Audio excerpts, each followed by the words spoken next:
అందరికీ నమస్తే అండి. ఈ చల్లని సాయంకాల వేళ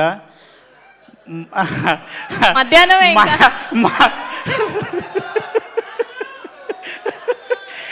మనందరి సినిమా ఇరుముడి 6 ఏళ్ళ పాప నుంచి 60 ఏళ్ళ ముసలి వరకు ప్రతి ఒక్కరు థియేటర్కి పోయి చూస్తురన్న. ఎవరన్నా మా ఇంటి పక్కన రామ్లక్ ఉంటుంది, ముసలామే మా పోరడు అన్నాడు, నాయనమ్మ 4 రోజులు అయితే ఫోన్లో వస్తుంది చూడొచ్చు అంటే, అరే బాడక అది సినిమా ఆ థియేటర్లో చూసే సినిమానంట, ఫోన్లలో చూడొద్దంట, థియేటర్లో చూసే సినిమానంట అని ఒక ముసలామె అన్న, ఒక 55 ఏళ్ళ ముసలామే ఆ మాట అంటుంది. ఆమె కూడా థియేటర్లో చూడాలనుకుంటుందంటే మన సినిమా ఎంత గొప్ప సినిమా అన్న, ఎంత గొప్ప కథ అన్న. ఇన్స్టాలో మొత్తం సినిమాను మొత్తం రివీల్ చేసేసారన్న. అయినా సరే ఏ ఒక్కరు కూడా ఎంత రివీల్ అయినా సరే ప్రతి ఒక్కరు సినిమాని థియేటర్లోనే చూడాలి, సినిమాని థియేటర్లోనే చూడాలి అన్న. నిజంగా చెప్తున్నా, అప్పుడెప్పుడో ఒసే రామలమ్మ సినిమాలో ఒసే రామలమ్మ సినిమాకి మా ఊర్లో లైన్లు కట్టి ఆడ మొగ అమ్మ నాయనమ్మ పిల్లలందరూ పోయేది. మొన్న చూసినన్నా ఏ సినిమా అయినా షాద్నగర్లో ఒకటే థియేటర్లు వేస్తారు, 3 థియేటర్లో 4 రోజులు హౌస్ఫుల్ ఉంది. ఇప్పటికీ టికెట్లు లేవు. అందరు నాకు కాల్ చేస్తున్నారు, అరే నువ్వు చేయొచ్చు కదా, నువ్వు అరే నాయన అవి అట్లుండేరు అయ్యా, అందులో బుక్ చేసుకోవాలని చెప్పుకుంటున్నా. అంత గొప్ప సినిమా. ఇంకోటి సార్, నీకు నేను నా భార్య నా పిల్లలు నేను సచ్చే వరకు శివనిర్వాణ సార్ను మర్చిపోతే నేను మనిషినే కాదు. ఎందుకంటే నేను ఒక 18 ఏళ్ళు అయింది ఇండస్ట్రీకి వచ్చి, ఒక 12 ఏళ్ళ నుంచి ఒక లేడీ గెటప్లో బతుకుతున్నా. కొమరక్క అనే గెటప్లో, కొమరక్క అనేది లెజెండు, ఆమె తోపు, ఆమె నేను కాదు సార్, ఒక గెటప్ మాత్రమే. నన్ను చాలామంది చాలా విధాలుగా కొన్ని అవమానపరిచి, వీడు లేడీ గెటప్పే చేస్తాడు, వీడు లేడీ గెటప్పే చేస్తాడు. నా ఫ్రెండ్స్ నా డైరెక్టర్లు నా రూమ్లో ఉన్నోళ్ళు 15 మంది డైరెక్టర్లు అయ్యారు సార్. వాళ్ళొక్కరు కూడా నా గురించి ఆలోచించలేదు సార్. నేను ఎంత చేస్తున్నా వాళ్ళకి తెలుసు. కానీ మీరు నా అన్న కాదు, నా తమ్ముడు కాదు, మీరు నాకు పరిచయం లేదు, ఎందుకు ఇచ్చారు సార్? నాకు 3 రోజుల నుంచి ఒక్కటే ఫోన్ మోగుతుంది. నా పిల్లం ఎప్పుడు నాతో సంతోషంగా లేదు. 3 రోజుల నుంచి దాని సంతోషం చూస్తుంటే, బావా నువ్వు ఏదైనా చేయగలవు, వీడు కొమరంగాడు అంటున్నారు బావా. నాగులుగాడు అయిపోయాను సార్, నేను నాగులు అయిపోయాను సార్. అది మీ పుణ్యమే సార్. నిజంగా నా భార్య చెప్పమన్నా సార్, మీ పాదాలకు వందనం చేస్తున్నా సార్. ఎందుకంటే నన్ను వీడు ఏదైనా చేయగలడు అని నాకు ఉంది సార్. నాకు ఎవ్వరు ఇవ్వలేదు సార్ 18 ఏళ్ళల్లో. వీళ్ళు పరిచయమే లేదు సార్. రవి సార్ ఎవ్వరూ పరిచయం లేదు. నన్ను చూసి నా టాలెంట్ని చూసిండో ఏం చూసిండో దేవుడిలాగా నాకు అవకాశం ఇచ్చినావు. అదైతే ఒకటి సార్. ఇంకొకటి, నేను ఫైట్లు ఎప్పుడు చేయలేదు సార్. దసరాలో కూడా సాయి సార్తో చేశాను, ఫైట్ చేయలేదు. ఫస్ట్ డే నాది ప్రామిస్ సార్, నాది గే క్యారెక్టర్ అనుకున్నాను సార్. నన్ను ఒక లేడీ గెటప్ వేసేటోని పిలుస్తున్నాడు అంటే ఏదో గే క్యారెక్టర్ ఏదో అనుకున్నాను. కానీ వచ్చి సార్ నాకు రెడ్ షర్ట్ వేసి గెటప్ వేసి నువ్వు రవి సార్ గల్లబట్టి కొట్టాలంటే ప్యాక్ అయినాయి సార్. నా తోటి కాలే సార్,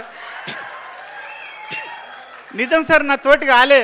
అప్పుడు ఆడొక బూత్ మాట ఉంటుంది, సార్ అన్నాడు, అనరా అన్నాడు. అమ్మ నీ కాలుమొక్త సార్, నేను అనలేను సార్ అన్న. అంటే ఏం కాదు అనరా అన్నాడు. మీరు వచ్చేటప్పటికే నేను చెమటలతో తడిచిపోయినా సార్. మీరు అనుకున్నారు ఆ స్ప్రే కొట్టారేమో అనుకున్నారు సార్. కానీ అప్పటికే నేను మిమ్మల్ని చూసి తడిచిపోయాను సార్ అప్పటికే. కానీ గల్లబట్టి కొట్టిన ట్రైలర్లో ఉంటుంది, సినిమా చూసిర్రు, అది సింగిల్ టేక్లో ఓకే అయింది, హ్యాపీ ఫీల్ అయినా. తర్వాత ఫైట్ జరుగుతుంది. నేను 42 సినిమాలు చేశాను సార్. ఏ హీరో కూడా నాకు ఇంత కంఫర్ట్ ఇవ్వలేదు సార్. మీరు ప్రతి దగ్గర ఏం చెప్తున్నారంటే, అరే చూసుకున్నావా ఓకేనా ఫైటు, ఓకేనా ఫైట్. సార్ నేను అంత అద్భుతంగా ఫైట్ చేయడం ఏంటి సార్? ఎన్ని ప్రొడక్షన్ హౌస్ల నుంచి నాకు ఫోన్లు వచ్చినాయి సార్. ఈ 3 డేస్లోనే ఒక 7 ప్రొడక్షన్ హౌస్ల నుంచి నాకు కాల్స్ వచ్చినాయి సార్. ఒరే నువ్వు నాగులుగాడేనా, ఇంత కుమరకంటే మేము నమ్ముతలేం రా నాయన, మతిపోతుందిరా నాయన అని. అదంతా మీరు ఇచ్చిన ఇదే సార్. ఆది కూడా సార్, మీ ఫైటరు ఆదినారాయణ మీ గురించి చెప్పి చాలా సపోర్ట్ చేసిండు. మీకు నిజంగా సార్ ఒక్కటైతే గ్యారంటీ చెప్తా, మన ఇండస్ట్రీలో కాదు ఎక్కడైనా 100 మంది హీరోలు ఉంటే 100 మందికి 100 రకాల ఫ్యాన్స్ ఉంటారు. కానీ ఆ 100 రకాల మంది ఫ్యాన్స్, 100 హీరోల ఫ్యాన్స్ ఒకే ఒక వ్యక్తిని ఇష్టపడే వ్యక్తి మన రవితేజ సార్. ఆయనకు సపరేట్ ఫ్యాన్స్ ఫాలోయింగ్ అంటూ లేదు. అందరు హీరోల ఫ్యాన్స్ కలిసి ఇష్టపడే మనిషి ఆ సారు. అంత మంచి సారు. మీరు ఇక్కడ నైట్లో ఫైట్ జరిగేటప్పుడు కూడా ప్రతిదీ అరే తాకుతుంది చూసుకో, సరేనా, నీకు కంఫర్టేనా అన్నాడు. ఆ ఫైట్లో అయితే కుక్కను కొట్టినట్టు కొట్టిరు సార్. ఆ ఎర్ర రెడ్ షర్ట్ వేసుకున్నాడు శివసారికి చెప్పిన దెబ్బ తాకిందంటే ఎక్కడ వద్దంటాడు అని భయంతో వద్దు, నా లైఫ్లో ఫస్ట్ టైం వచ్చింది నిరూపించుకోవాలని సార్ తాకిందారా కొమరం అంటే లేదు సార్ లేదు సార్ లేదు సార్, ఎక్కడ వాసిపోతున్నాయి రైట్. ప్రతిరోజు ఆ 4 రోజులు డోలో వేసుకొని పండుకున్నా సార్. మందు అలవాటు లేదు, మందు ఉంటేసి కానీ డోలో వేసుకొని పండుకున్నా కంపల్సరీ. కానీ మీ మంచితనం ఏంటంటే దెబ్బ తాకిన ప్రతిసారి వచ్చి అరే సారీ రా తాకిందా అంటే ఏందాక లేదు సార్ ఏందాక భయము. కానీ నా జీవితంలో మర్చిపోలేని క్యారెక్టరు, నేను బతుకున్నంతకాలం దీనివల్ల నేను బతుకుతా అని భరోసా ఇచ్చిన క్యారెక్టరు మీకు సాయన్న ఎక్కడున్నా గంటలు మీటింగ్ పెట్టి ఒక దగ్గర కూర్చొని మాట్లాడి మంచి చెడులు చెప్పే పెద్ద మనిషి అన్న. Thank you. వల్లి గారికి, మన కోడైరెక్టర్ సురేష్ అన్నకి, ప్రతి ఒక్కరికి 24 క్రాప్లో పనిచేసిన ప్రతి ఒక్కరికి, రియల్ సతీష్ మాస్టర్కి, డిఓపి సార్కి, ప్రతి ఒక్కరికి థ్యాంక్ యూ.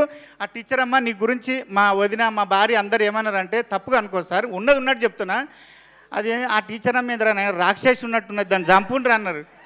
అంటే నీ మీద అంత కోపం వచ్చింది జనాలకి అంటే మీ ఎంత సక్సెస్ చేశాం సార్, అసలు ఎంత సక్సెస్ చేశాం. సాయన్న ఒక్కటే డైలాగ్ అయిపోయింది. మీరు లాస్ట్లో మీరు రవితేజ్ సార్ తోటి ఒక్కసారి మా భార్యను పాపకి చెప్పొస్తా అంటే సార్ అయిపోయింది ఇంకా లేదు. మీ అందరికీ థ్యాంక్ యూ ప్రొడ్యూసర్లకి అందరికీ, అనంత శ్రీరామ్ గారికి thank you so much sir. మీ అందరికీ పాదాభివందనం చేస్తున్నాను. మాకు అర్థమైంది మీ ఆనందం అంతా కూడా. కంగ్రాచ్యులేషన్స్ మీకు. ఎస్.